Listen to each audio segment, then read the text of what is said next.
mi siguiente invitado es el periodista Hugo Guerra. Es uno de los firmantes, como ustedes recordarán, de esta acusación constitucional en contra de Pedro Castillo por la causal de traición a la patria. Y le doy la bienvenida a Sintomático. Hugo, gracias por estar con nosotros. Bienvenido a Sintomático. Tío Diego, encantado de estar en este canal que es para los jóvenes. Así es. Y hablando de eso, partamos por lo obvio. Sabíamos que era difícil, sabíamos que era desafiante, era prácticamente imposible por la composición del Parlamento actual, pero te sorprendió el número en sí, 55 votos a favor, comparándolo con los 76 que habían firmado para aceptar. ¿Te Para nada, sorprendió?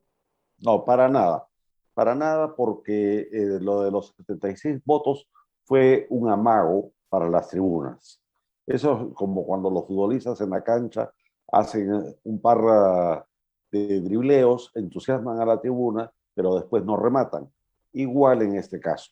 Lo hicieron para congraciarse y llegar tranquilos al día de la vacancia a sabiendas de que no iba a prosperar.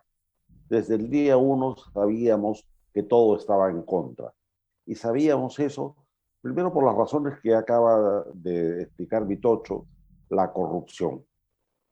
Bancadas íntegras como la de Acción Popular, bancadas intermedias como la APP y otros que se han vendido al oficialismo por varios motivos que ya han sido reseñados, pero hay que destacar las obras públicas, los puestos para familiares, amigos, amantes, etcétera, dentro del Estado. Y cómo no, por una razón dramáticamente humana. Hay una congresista, por ejemplo, que viene de servicio de limpieza pública. Yo no creo que tenga tantas convicciones ideológicas, pero esa señora, y lo digo con el mayor respeto, en su vida había percibido un ingreso mayor pues que el salario mínimo y de repente tiene un sueldo asegurado de 25.000 soles con todas las bondades que tiene el cargo parlamentario, en su vida va a poner en riesgo su posición.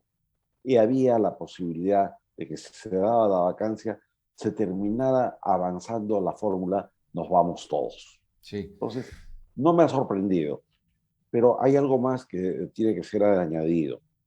La falta de calidad en general del bloque opositor, con contadas excepciones, tres, cuatro congresistas, así muy contaditos, de principio a fin los errores han sido monumentales.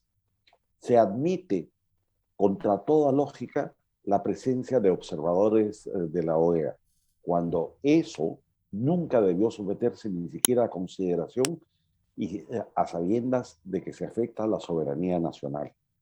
Se Sí, acepta la presencia de ministros en el hemiciclo sabiendo que eso afecta la independencia de poderes. Se acepta incluso actos formales, como el hecho de que el presidente se retire. La Constitución es muy clara. La Constitución dice que el presidente puede convocar y acreditar a su abogado, pero no tiene el derecho de dejar de abandonar la sesión. En el caso de PPK, tú recordarás, PPK se quedó durante los dos plenos al costado de su abogado. Entonces, hay una serie de tergiversaciones y finalmente los congresistas del bloque opositor tuvieron un demérito gravísimo. sí, Cayeron en la trampa del oficialismo. ¿Cuál ha sido esa trampa? Se ha pretendido hacer la formalidad de un proceso judicial, cuando el proceso de vacancia es un proceso jurídico en un extremo pequeño, pero es esencialmente político. Y la causal de incapacidad moral permanente no es algo de probanza material. Entonces se ha caído redondito en el juego, en la estratagema del abogado defensor. Y eso es pésimo, pues. sí, sí, no, totalmente de acuerdo. Ahora, recordando brevemente lo de PPK, o sea, me pueden decir lo que me puedan decir de PPK y seguramente está afrontando su juicio justamente, yo no sé, pero era otro nivel, ¿no? Alberto Borea, para comenzar, tuvo una Ah, por disertación supuesto, por muy supuesto. alturada. Ahora, la gente que está en el ojo de la tormenta del Parlamento, es Acción Popular sin duda, ¿no? Yo cuando he entrevistado a, y ahora nadie conoce, resulta, a Carolyn López, pero ¿por qué? O sea, es muy difícil de creer, ¿no? Estas defensas de que un día esta chica, Carolyn López, se levantaría y decía, ¿sabes qué? Le voy a arruinar la vida a estos cinco o seis de Acción Popular. ¿Se están comprando conciencias en tu estimación entonces en el Parlamento? Mira, definitivamente, en el caso de Acción Popular hay dos concurrencias. La primera es que gente advenediza al partido ha ido progresivamente tomando el control de Acción Popular. Acción Popular es un partido que estuvo abandonado durante mucho tiempo y la dirigencia limeña la dejó en manos provincianas que fueron captadas por el segmento marxista o neomarxista. De ahí las consecuencias. Pero además son de una corrupción abierta. El caso de los niños, como ha sido ya relevado, lo pone en evidencia y es más, lo documenta. Y del otro lado, es clarísimo. Eh, Justamente un proceso de vacancia, al tratarse de un acto de control, de fiscalización congresal, depende de la convicción, no de las pruebas. Y yo creo que no hay ningún peruano con dos dedos de frente que no tenga la impresión primero y luego la convicción de que efectivamente el señor Pedro Castillo Terrones y su entorno más cercano están vinculados a una mafia de corrupción enorme. No es Totalmente. casual que Carlín López, que el propio Bruno Pacheco y otros hayan empezado a hacer denuncias a cambio de la colaboración eficaz. Recuerda, Diego, no se puede ser colaborador eficaz si primero no se admite que la persona ha participado activamente en un delito. Ahora, Por lo tanto, está graficado.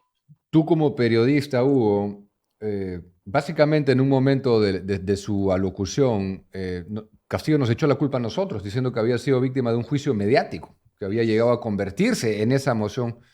Pero entonces ahora resulta que nosotros somos los responsables. Mira, esto es parte del esquema, del guión que le ha sido sugerido a Pedro Castillo por la inteligencia cubana, por el G2. Y esto no es ningún mito. Eh, Desde hace varios meses, prácticamente desde el inicio de su gobierno, Castillo responsabiliza de todas las falencias de su gobierno a la prensa. Primero, por una razón ideológica. Es incompatible el pensamiento de origen marxista con la libertad, en este caso con la libertad de expresión, con la libertad de prensa. Y segundo, él utiliza recurrentemente, y esta es parte de su subconsciente, habla en todo momento de la pantalla porque necesita hacer como dicen ahora, aunque el término no me gusta, una narrativa de que hay una conspiración contra él y que esa conspiración nace de los medios de comunicación. Y peor todavía, que nace específicamente de algunos periodistas que como tú, como yo y otros, no solamente hemos sido acusados así de manera genérica, sino que tenemos procesos judiciales abiertos. Ujú. Sí, ahora quiero analizar la figura de la acusación constitucional contigo. Sabíamos, lo hemos dicho a lo largo de los meses y semanas, que era y sigue siendo lo más cercano imposible vacar con la composición de este Parlamento. Sobre la acusación constitucional, entonces, ¿sigue siendo en tu estimación el camino más realista? Porque consideremos que ni siquiera llegamos a 60 votos a favor de la vacancia. Mira, sigue siendo el camino más realista, primero porque la acusación fue recibida, fue admitida, segundo paso, tercer paso, dos señores congresistas adhirieron, la hicieron suya, cuarto, ya está para ser procesada y sometida a investigación, es decir, que se inicie la investigación formal por la comisión permanente. Esto debería ocurrir el martes de la semana que comienza. ¿Qué cosa, ¿Qué cosa? eso es importante que lo aclares bien, ¿qué cosa es lo que va a empezar o ocurrir el martes?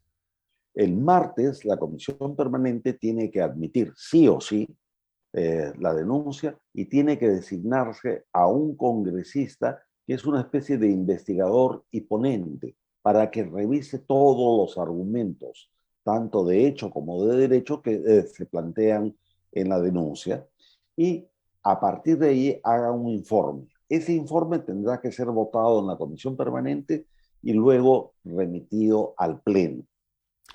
Llegado al Pleno, es bien importante que anotes los números.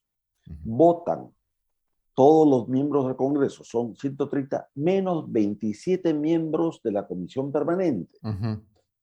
¿Cuánto te quedan? 103. ¿Correcto?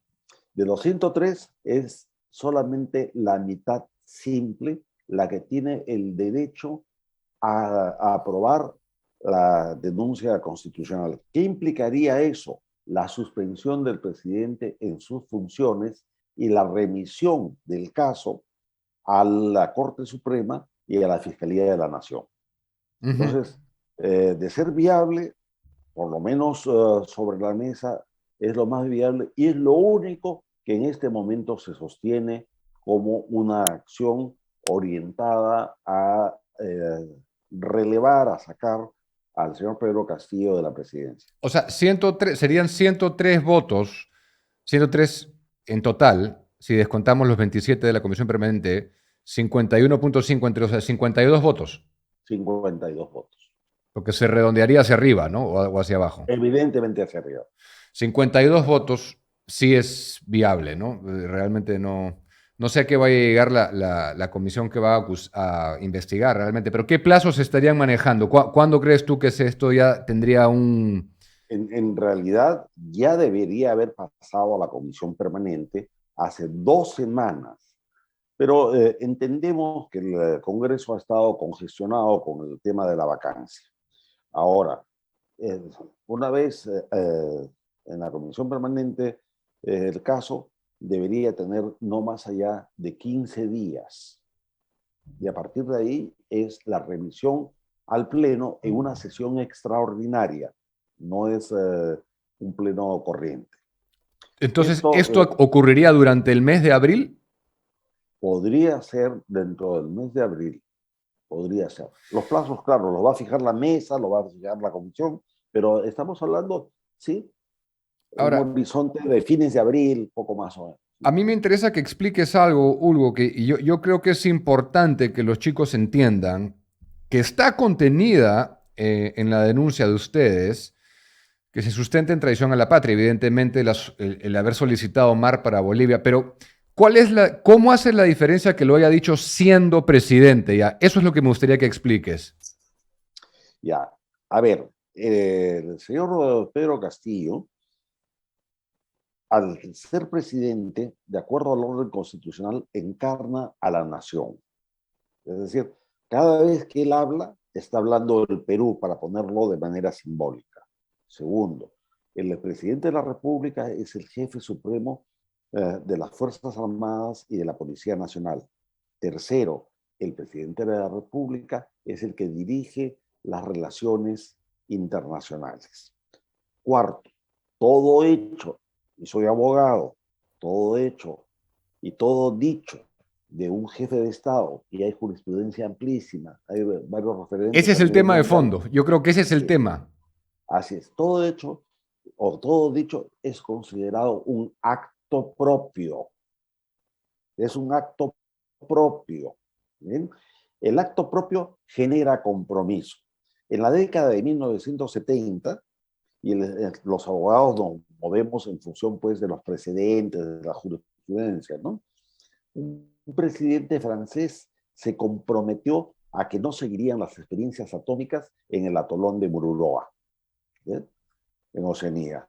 Sin embargo, y lo dijo en un discurso, no firmó ningún tratado, ningún acuerdo. Simplemente lo enunció ante un foro de Naciones Unidas e incumplió.